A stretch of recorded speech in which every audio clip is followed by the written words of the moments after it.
Africa माहौल इसलिए है और वहां पर भारतीय नागरिक भी मौजूद हैं। भारतीय नागरिकों के द्वारा भी लगातार एडवाइजरी जारी की जा रही है। बता दें आपको, बीते दिन ये खबर सामने आई थी कि प्रधानमंत्री मोदी की अध्यक्षता में सीसीएस की लंबी बैठक चली थी और हमारे साथ खास मेहमान मौजूद है। अरविंद सर, मैं आपके पास लौटना चाहूंगी। अरविंद जी, आप ये बताइए कि जिस तरीके से यहां पर सर ने कहा कि अगर हम एक बार खामनेई की चर्चा कर लेते हैं सर, अगर खामनेई जिंदा होते तो हो सकता है कि दुबई में यह अटैक नहीं होता। आप बताइए, खामनेई के अगर मिजाज की बात की जाए, फिलहाल तो उनका खात्मा हो गया है, लेकिन अगर उनकी मौजूदगी होती तो क्या जंग की जो तस्वीर है वो बिल्कुल अलग दिखाई देती?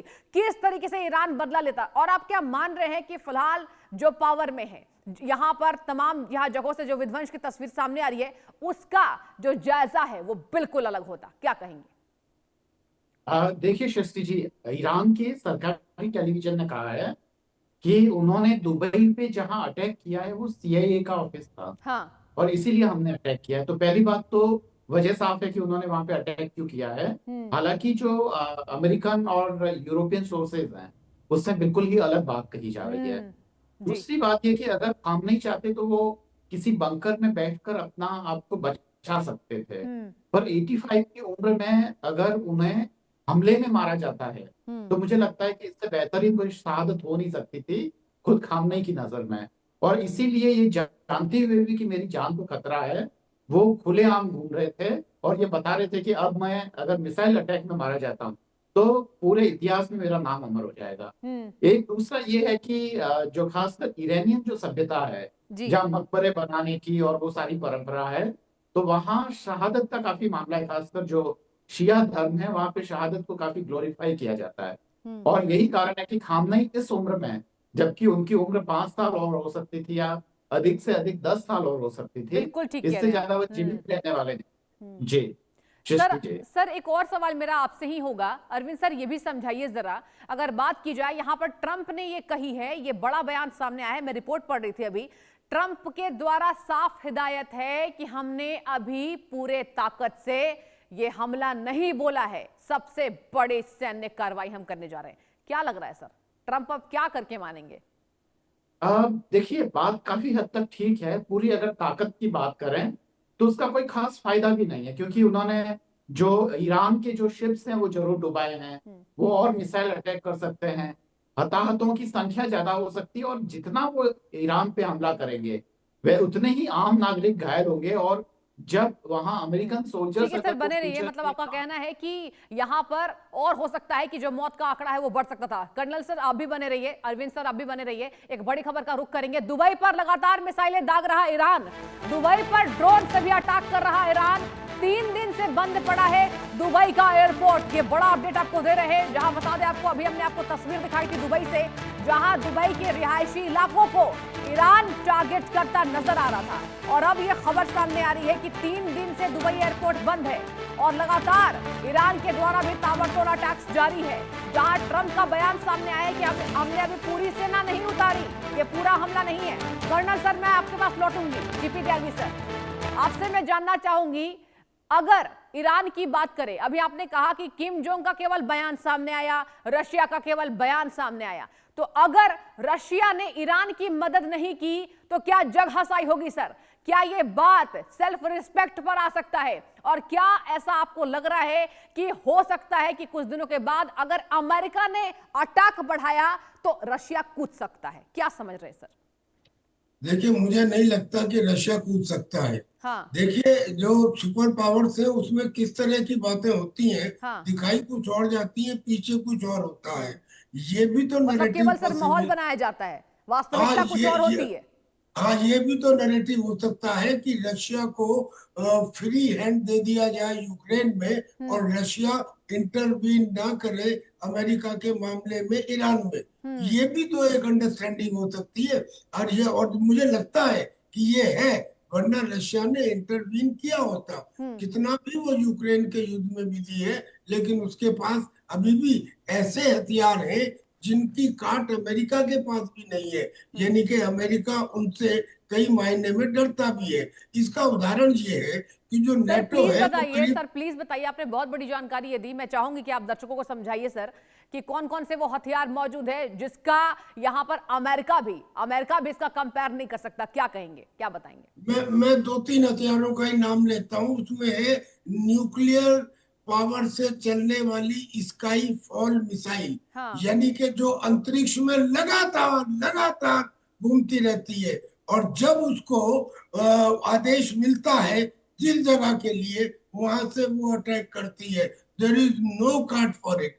दूसरी सरमट मिसाइल, जो ध्वनि की रफ्तार से 28 गुना तेज चलती है, यानी कि उसके सामने की हवा आयोनाइज हो जाती है, प्लाज्मा बन जाता है। कोई रडार दुनिया का उसकी रेज बजाय रिफ्लेक्ट होने के उसमें एब्जॉर्ब हो जाती है, उसे पकड़ ही नहीं सकते। और उसमें MIRV टेक्निक है, यानी कि एक मिसाइल 12 ठिकानों को एक साथ में ध्वस्त कर सकती है। अब उसके बाद में चिरकॉन है, एवनग्राड है, और ऑर्शेनिक है। ऑर्शेनिक मिसाइल ऑर्शेनिक जहां मिसाइल, जी। गिरती है वहां वहां 4 डिग्री सेंटीग्रेड का टेम्परेचर, सूर्य का टेम्परेचर 5,000, उसका टेम्परेचर 4,000, यानी कि सब कुछ वाष्प बन के उड़ जाएगा। तो ये ऐसे हथियार है उसके पास। तो रशिया के जो हथियार है उससे वो अमेरिका इस बात को समझता है। और आपने डोनाल्ड ट्रंप और पुतिन की बातों में अक्सर देखा होगा कि बिकॉज डोनाल्ड ट्रंप अंडरस्टैंड, उनका रुख हमेशा रशिया की तरफ रहता है, इससे पहले जो कुछ हुआ हो।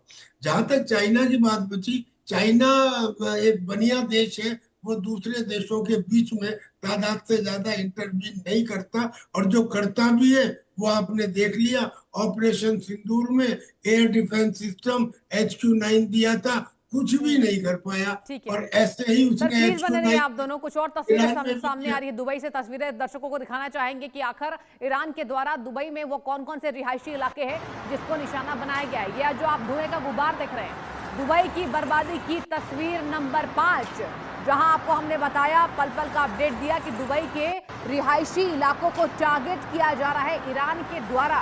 और अब आपको तस्वीर दिखा रहे हैं जहां ये बड़ा अटैक किया गया है, और इंडिया न्यूज के माध्यम से महायुद्ध की इस जंग की एक एक तस्वीर आपको साफ दिखाएंगे। आप जरा अपने टीवी स्क्रीन को देखिए।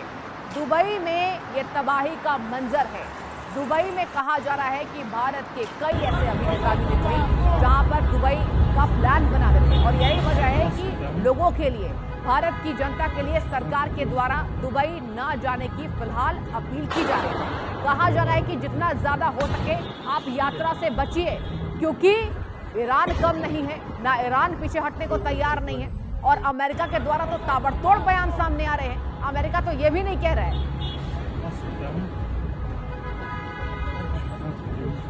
और वहीं बड़ी खबर सामने आ रही है, दुबई में अल धफरा एयरबेस ईरान का मुख्य टारगेट है। बुर्ज खलीफा को भी ईरान ने निशाना बनाया था। अमेरिका कंपनियों के दफ्तरों को भी निशाना बनाया था। आपको बता दें कि दुबई में ये अटैक्स इसलिए हो रहे हैं, ईरान का टारगेट ही अब दुबई है। अमेरिकी कंपनियों के दफ्तरों को दुबई में निशाना बना रहा ईरान, जहां आपको हमने तस्वीरें भी दिखाई दुबई के रिहायशी इलाकों में कैसे ये हमले किए गए हैं, और दुबई को टारगेट किया जा रहा है लगातार। आपको बता दें, दुबई में अल धफरा एयरबेस ईरान का मुख्य टारगेट है। और अब देखने वाली बात होगी कि टारगेट अचीवमेंट के तौर पर ईरान क्या क्या कर सकता है, कितनी ज्यादा ये विध्वंस की तस्वीर सामने आ सकती है। और अरविंद सर, मैं आपके पास लौटना चाहूंगी, आपसे मैं जानना चाहूंगी दुबई को टारगेट करके क्या मिलेगा। इसके साथ ये भी बताइए, क्या अब दुबई से भी ये तमाम अटैक सामने आ रहे हैं? पहले तो कहा जा रहा है कि ईरान जो है वो अमेरिका पर फिलहाल ध्यान तो दे रहा है, लेकिन ईरान के जो हमले बाकी देशों में देखने को मिल सकते हैं। अब हो सकता है कि ईरान का और विध्वंस हो। सर आप देखिए, रिहायशी इलाकों को टारगेट किया जा रहा है। देखिए सृष्टि जी, बाकी देशों पे ईरान के हमले करने की वजह साफ है। पहली वजह तो इसकी ये है कि जैसे जैसे इन देशों पे हमले होंगे, ये लोग यूनाइटेड स्टेट और इजराइल पे ये दबाव बनाएंगे कि आप देखिए हमले रोकिए, क्योंकि ये जो हमले की और जो लड़ाई की आग है वो अब हम तक पहुंच रही है। तो एक तरीके का उन देशों की तरफ से, खासकर ये मिडिल ईस्टर्न जितने भी देश हैं, उनकी तरफ से अमेरिका पे दबाव बनेगा। दूसरी बात ये कि ईरान की मिसाइलों में अभी इतनी ताकत नहीं है कि वे अमेरिका तक पहुंच पाए। ऐसे में सबसे आसान तरीका यही है कि अमेरिका के जितने भी सैन्य अड्डे आसपास हैं उनको बर्बाद कर दिया जाए। तो ये जो ईरान तमाम देशों पे ये जो अटैक कर रहा है, इसके पीछे खास वजह यही है शस्त्री जी। ठीक है टीपी त्यागी सर, मैं आपके पास लौटना चाहूंगी। अगर बात की जाए यहां पर ईरान के द्वारा जो ताबड़तोड़ अटैक किए जा रहे हैं, इसके साथ ही ईरान के द्वारा कहा जा रहा है कि एक बूंद तेल नहीं मिलेगा। अब सर भारत पे आते हैं जरा, हमने तमाम देशों की चर्चा कर ली, हमने एक एक तस्वीर दर्शकों को दिखाया, लेकिन आप क्या मान रहे हैं कि रशिया के इस जंग में कूदने से, जहां भारत की बात करें, भारत ईरान से भी मित्रवत है सर, और यहां रशिया से भी, अगर क्या लगता है आपको, क्या ये यहां पर अनुमानित तौर